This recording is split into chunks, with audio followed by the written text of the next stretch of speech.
Hello and welcome. I'm Martyn Jones at goodstrat.com, the Good Strategy Company, and today I want to talk about a learning journey, learning to hate Agile at scale. Ladies and gentlemen, the performance is about to start. In 1998, as Program Product and Competence Center Manager at Hewlett-Packard, I signed the Agile Manifesto. At that time, I'd been using elements of the Agile method mindset for the best part of 16 years.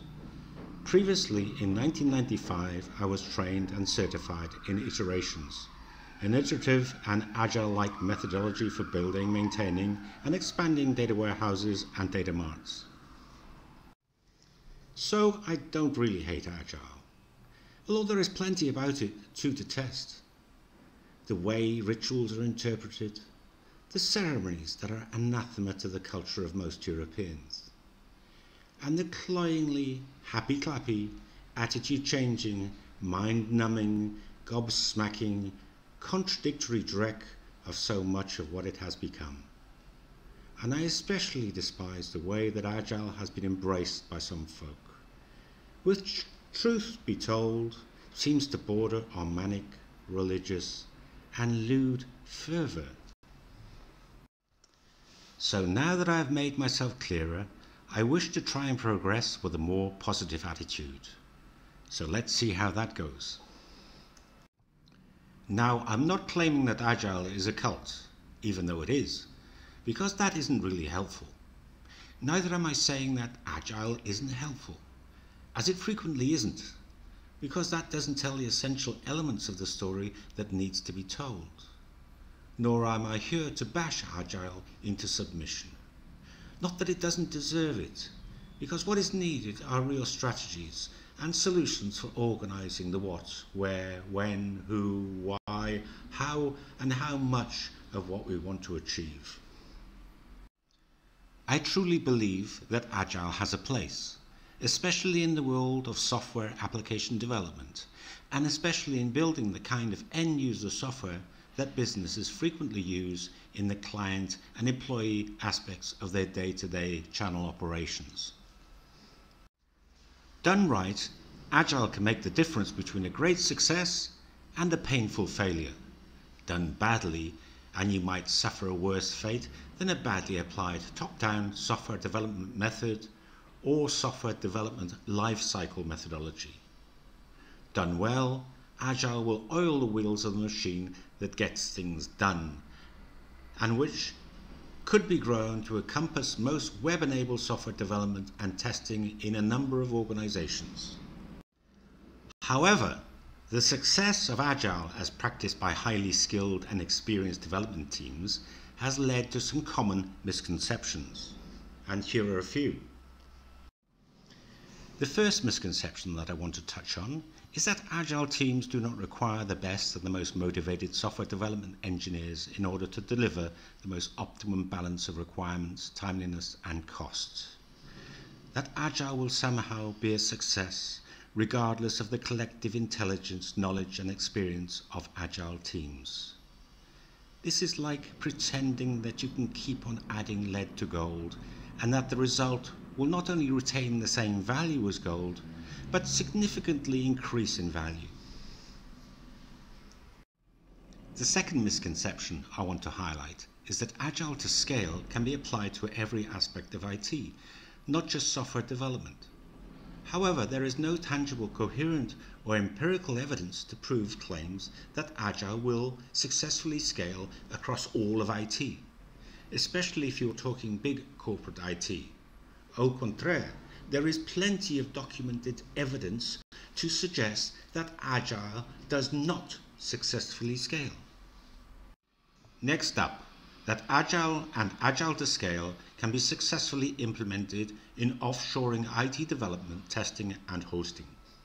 Simply stated, if you take the dogma of offshoring, the essence of Agile, and the expectations of business together, you have the beginnings of a very expensive recipe for disaster.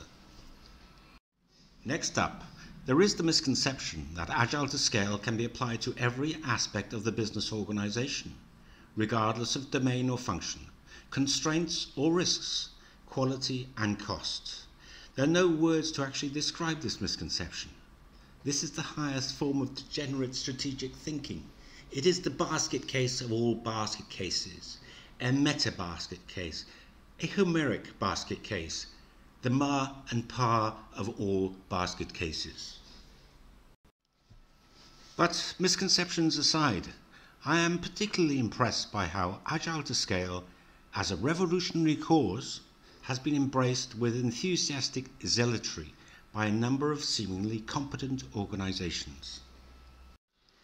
Now I ask you this: why would a business put its entire operations and existentiality in peril by insisting on imposing an enterprise-wide transformation program based on some incomplete, half-baked and badly defined methodology that originally came out of one of the least trustworthy parts of an organization?